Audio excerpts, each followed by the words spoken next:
Yeah, so this is where FIA really is a great resource.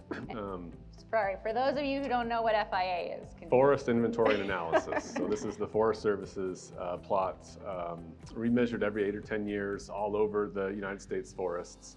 A great tool to look at these broad trends in the United States forests. And our conclusion looking at this was that the growth rates occurring across the forests are sufficient that even with the added timber harvest expected from increased mass timber demand, they would still exceed harvest rates.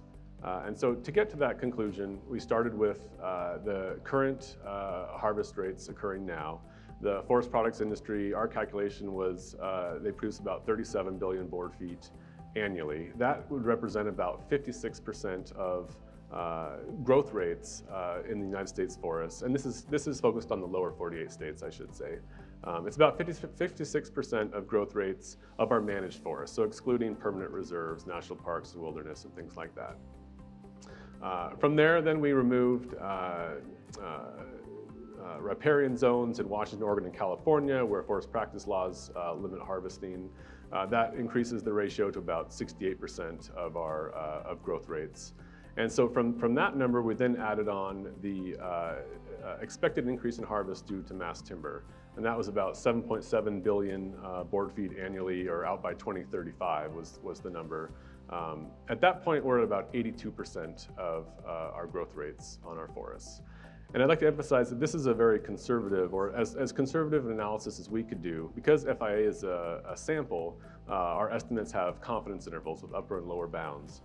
We compared the lower bounds of growth to the upper bounds of harvest rates, and we used the highest, the most optimistic projection of mass timber demand also. So it's as conservative as we could make it. The other thing I'll say is that we broke this out regionally also, and in the South we found, well, the South currently produces the most this is all softwood lumber, I should also add that. The South produces the most softwood lumber of any region. It also has the largest gap between growth rates and current harvest rates.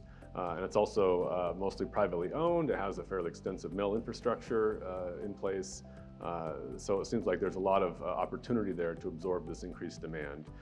In the West, we did find that under our most conservative assumptions, harvest rates could exceed growth by about 10%.